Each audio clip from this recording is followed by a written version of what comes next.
안녕하세요. 저는 인천에 사는 49세 직장인 김성민입니다. 저는 딸, 아들 쌍둥이를 둔 한 가정의 가장이기도 합니다. 결혼 후 수년 동안 아이가 없어 걱정이 많았는데요. 다행히 7년 만에 아기 천사들이 찾아왔습니다. 그것도 딸, 아들 골고루 말이죠. 올해 아이들이 벌써 고등학생이 되었네요. 그런데 최근 딸아이가 우울증을 심하게 겪고 있습니다. 작년부터 조금씩 아이가 힘들어 보이긴 했는데요. 아이는 자꾸 눈물이 나오고 가슴이 두근거려서 생활이 어려울 정도라고 합니다. 처음에는 시험 기간이라 아이가 부담이 돼서 그런가 라며 그 시기만 지나면 괜찮을 거라고 얘기했지만 아이는 점점 상태가 안 좋아졌습니다. 결국 소아정신과에 입원을 했네요. 최근 몇 달간 생각지 못한 일을 겪어서 저도 아내도 꽤 힘든 시간을 보냈습니다. 얼마 전 정신과 상담 결과를 들으러 병원을 찾았습니다. 의사는 아이가 정해진 기준과 방식을 벗어나는 것을 못 견뎌야 하는 성향이 있는데 그것은 성장 환경의 영향을 많이 받은 것이라고 했습니다. 사실 저나 아내나 즉흥적인 것을 싫어하고 뭐든 미리 준비해야 된다고 생각하는 성격입니다. 그래서 아이들의 생활이나 학업 모든 면에서 최대한 많은 도움을 주려고 했습니다. 아이를 위해서 했던 모든 것들이 오히려 아이가 작은 부담도 이기지 못하도록 만들었다고 생각하니 미안하기도 하고 부모로서 참 많은 생각이 되네요.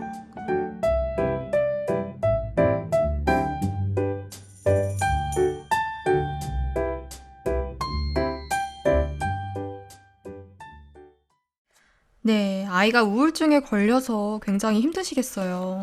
그러니까요. 특히 어렵게 얻은 아이라 힘들지 않게 애지중지 키웠을 텐데 말이죠. 네, 사연을 들어보니까 의사 선생님께서 아이가 정해진 기준과 방식을 벗어나는 걸 못 견디는 성향이 있다고 했잖아요. 그동안 아이를 위해준다고 한 그 일들이 오히려 아이가 건강한 마음을 가지고 살지 못하게 했네요. 네, 너무 어려움 없이 크는 것도 좋지 않네요. 저도 아이가 있는데 어떻게 해야 아이가 정신적으로 올바르고 건강하게 클 수 있는지 궁금합니다. 네, 제 주위에도 우울증에 힘들어하는 분들이 굉장히 많은데요. 불행한 마음이 왜 생기는지, 그리고 행복한 삶을 살려면 어떤 마음을 가져야 하는지 한선영 강사님의 강연을 통해 알아보겠습니다.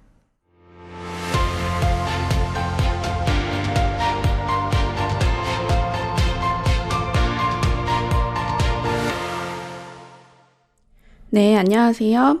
마인드 교육 전문 강사 한선영입니다. 오늘은 불행 속에 잠긴 마음이라는 주제로 얘기를 나누어 보려고 합니다.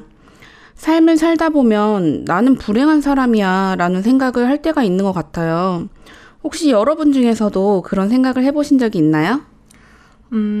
지금은 아닌데 예전에는 다른 사람들은 다 잘하는 게 많은데 나는 할 줄 아는 게 없어 하면서 불행하다는 생각을 했었습니다. 네, 주은 씨 이야기대로 살다 보면 불행하다 생각할 때가 있죠. 네네. 네, 그렇지만 반대로 생각을 할 때도 있어요. 행복하다고.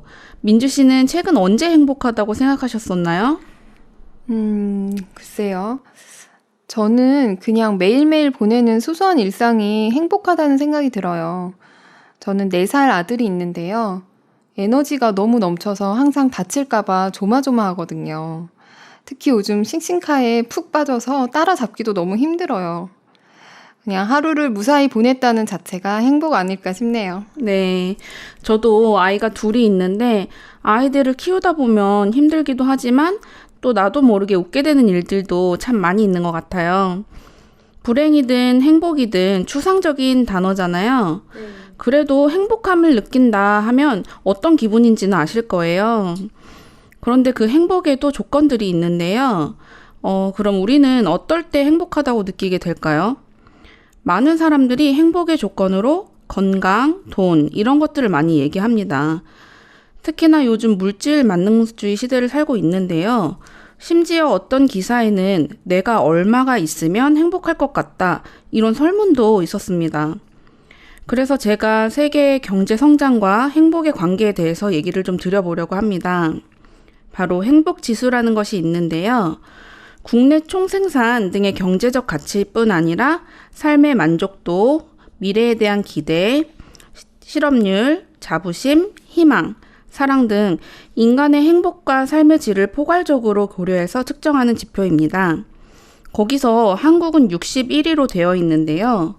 한국은 1인당 GDP가 세계 28위라는 통계에 비해서 비교적 낮은 행복순위라는 것을 알 수가 있습니다. 아, 네, 그러네요. 경제적 수준이 높다고 해서 행복을 가져오는 것은 아닌 것 같아요. 한국보다 GDP 수준은 10분의 1밖에 되지 않는 부탄은 행복의 나라라고도 불리잖아요. 네, 맞아요. 예전에 저는 학생, 직장인, 아동 등에 대해서 행복지수를 조사한 글을 본 적이 있는데 한국은 하위 또는 최하위를 기록한 것을 보고 정말 안타까웠거든요. 그럼 세계 행복지수 1위는 어디인가요? 네, 1위는 핀란드였는데요. 핀란드는 GDP 순위가 13위로 높은 편이기도 하지만 핀란드의 행복 비결은 높은 수준의 신뢰와 사회 통합이 손꼽혔고 또 다른 비결로는 역경을 마주하는 강한 의지를 뜻하는 시수라는 단어를 통한 긍정적 마인드가 지목되었다고 합니다. 아, 시수. 다른 나라 언어이지만 어감으로도 뭔가 좀 강인한 느낌이 있네요. 네, 그렇죠. 여기서 주목하고 싶은 내용은 긍정적 마인드라고 할 수 있는데요. 위에서 얘기했듯이 한국은 1인당 GDP가 세계 28위임에도 불구하고 행복지수는 61위에 머물렀고 또 다들 아시겠지만 세계 자살률 1위의 국가이기도 한데요. 자살을 많이 한다는 것은 그만큼 자기가 불행하다고 생각하기 때문입니다. 아까 민주 씨가 말씀하셨던 부탄이라는 나라를 봐도 그렇고 경제적 수준이 높다고 해서 행복을 가져오는 것은 아니라는 것을 알 수가 있습니다. 만약에 우리나라도 핀란드처럼 역경을 마주하는 강한 의지와 긍정적인 마인드가 있었다면 이런 결과를 가져오지는 않았을 텐데 참 안타까운 마음이 들었습니다. 그러게요. 이 마인드 스케치를 통해서 그런 마인드를 배우면 참 좋을 것 같네요. 네, 그렇다면 불행한 마음이 생기는 이유는 무엇일까요? 현재에 만족하지 못하면 불행한 마음이 들 것 같아요. 사람의 욕구는 끝이 없는데 늘 무언가를 더 원하고 그 원하는 것이 뜻대로 되지 않으면 나는 왜 이렇게 불행할까? 그런 생각을 할 것 같아요. 요즘 펜트하우스라는 드라마가 엄청 유명한데요. 거기서 나오는 인물들 대부분이 현재 가진 것에 만족하지 못하고 더 많은 것을 얻으려다가 생기는 무시무시한 살인들, 범죄들에 대한 이야기가 나오잖아요. 그로 인해 불행하게 되면서 멈추지 못하는 거죠. 네, 정말 그것도 그렇겠네요. 그리고 삶에 어려움이 찾아왔을 때가 아닐까요? 견디기 힘든 어려움이 생겼을 때 그것을 이겨나갈 힘이 없다면 불행하다고 느끼고 또 그것이 오랫동안 해결되지 않는다면 우울증도 걸리고 그러다 보면 극단적인 선택도 하게 될 것 같아요. 네, 맞습니다. 얼마 전 꼬리에 꼬리를 무는 이야기에서 동반 자살에 관한 이야기가 나왔었는데요. 강도와 살인을 한 사람이 더 이상 도망갈 곳이 없어지자 자신의 아들과 아내를 죽이고 본인도 자살을 한 이야기였습니다. 인생을 살다 보면 누구나 나쁜 일만 있거나 또는 좋은 일만 있을 수는 없습니다.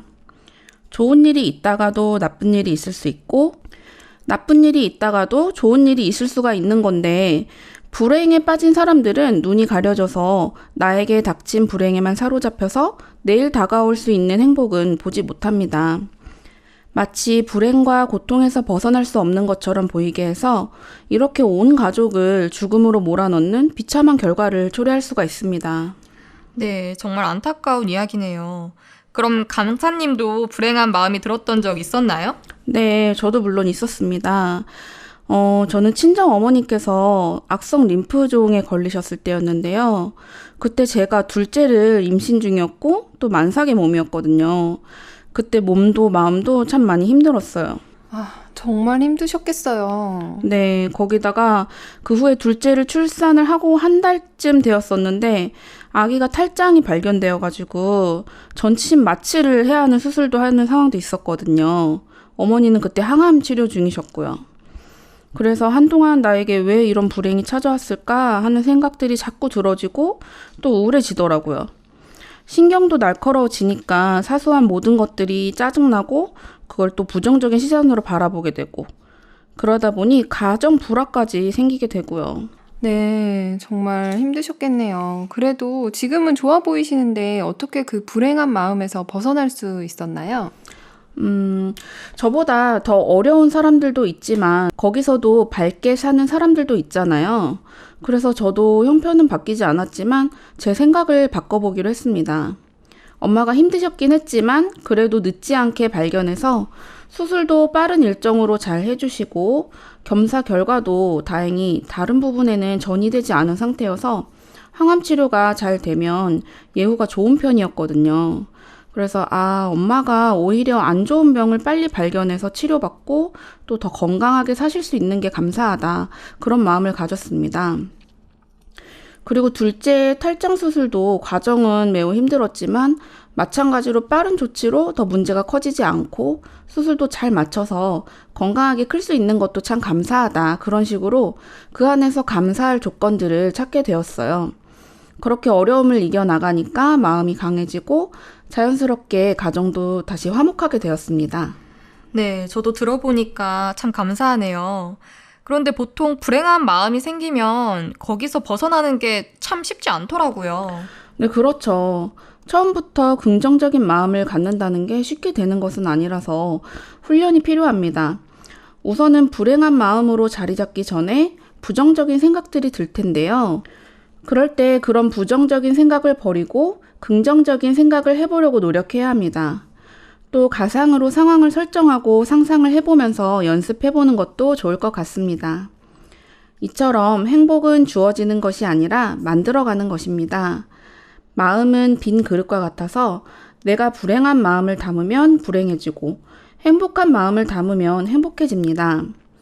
우리가 불행한 마음을 이기기 위해서 노력을 해보는 것만으로도 행복에 한 걸음 다가가는 방법입니다. 여러분들도 꼭 이러한 긍정적인 마인드를 배워서 행복한 삶을 사셨으면 좋겠습니다. 이상으로 강연을 마치도록 하겠습니다. 감사합니다. 네, 현재에 만족하지 못하면 불행한 마음이 드는데요. 불행에 빠진 사람들은 눈이 가려져서 나에게 닥친 불행에만 사로잡혀 내일 다가올 수 있는 행복을 보지 못한다고 하셨는데요. 민주 씨도 그런 생각을 해보셨나요? 글쎄요. 저는 아이를 출산하고 좀 우울했던 것 같아요. 뭔가 화창한 가을날에 갓난아이와 집에만 있다 보니 좀 답답하기도 하고 몸은 여기저기 아프고 아이와 눈을 맞추고 놀아주기보다는 텔레비전을 보거나 멍하게 보냈었어요. 뭔가 내가 아이의 모든 것을 책임져야 한다는 부담감도 있었던 것 같아요. 아이와 둘만 있는 게 싫어서 남편이나 친정엄마가 오기만을 기다렸었어요. 지금은 바빠서 아이와 같이 시간을 못 보내다 보니까 그때 내가 왜 그 시간들을 우울감 때문에 허비를 했었는지 좀 후회도 돼요. 그렇죠. 아마 아이를 키우는 엄마라면 누구나 적어도 한 번쯤은 그런 생각을 할 수 있을 것 같아요. 저도 두 아이를 키우는 엄마로서 공감이 되네요. 특히나 지금 코로나 시대라서 거의 집콕 생활을 하게 되잖아요. 하지만 그런 생각에 사로잡혀 있으면 우울감이 더 커지더라고요. 그럴 때에는 생각을 전환해서 아이와 함께 집에 있으니 좋은 점들을 떠올려 보면 좋을 것 같습니다. 앞으로 더 많은 날들이 있잖아요. 지난 일은 떨쳐버리시고 지금부터라도 긍정적인 생각을 많이 해보시길 바랍니다. 네, 저도 생각 속에서 내가 너무 불행하다는 생각을 어렸을 때 많이 했었어요. 부모님의 잦은 부부싸움도 그렇고 학교 생활에 적응을 잘 하지 못하는 것도 그렇고 모든 게 다 나 때문인 것 같다는 생각을 했었거든요. 그러면서 부모님과도 멀어지고 혼자 지낼 때가 많아지니까 더 우울하고 무기력해졌어요. 오늘 강사님이 말씀하는 것처럼 나에게 왜 이런 불행이 찾아왔을까 하면서 부정적으로 삶을 살았습니다. 그런데 기숙형 고등학교를 가서 보니까 저보다 훨씬 어렵고 힘든 환경 속에서도 밝게 사는 친구들이 많더라고요. 이혼하신 부모님도 계시고 맞벌이로 할머니 손에 큰 친구도 있고 가정 형편이 정말 어려운 친구들도 밝게 사는 걸 보면서 난 힘든 것도 아니었구나 하는 생각을 저절로 하게 됐어요. 지금은 부모님도 부부싸움을 안 하시고 저는 대학교 과정까지 다 마쳤는데 정말 나는 좋은 부모 밑에서 행복하게 자랐구나 하는 생각을 하게 됐습니다. 그러면서 부모님께 감사한 마음이 생기고 행복하게 잘 살고 있습니다. 네. 어릴 때에는 느끼지 못했지만 지금이라도 행복을 찾으셔서 참 감사한 것 같습니다. 신기한 것은 우리가 어떤 마음을 가지고 바라보느냐에 따라서 똑같은 형편도 다르게 받아들여진다는 것인데요. 쉬운 예로 물병에 물이 절반 정도 남아있을 때 물이 반밖에 안 남았네 하는 절망과 아직도 물이 반이나 남아있구나 라는 희망은 천지 차이죠. 그런데 안타깝게도 많은 사람들은 부정적인 생각을 따라서 사는 것이 익숙합니다. 하지만 진정한 행복을 얻기 위해서는 그러한 부정적인 생각들과 싸워 이겨야 합니다. 네, 오늘 불행 속에 잠긴 마음에 대해서 강연을 들었는데요. 우리의 마음에 불행한 마음은 저 멀리 내던져 버리고 행복하고 기쁜 마음을 담으며 살길 바랍니다.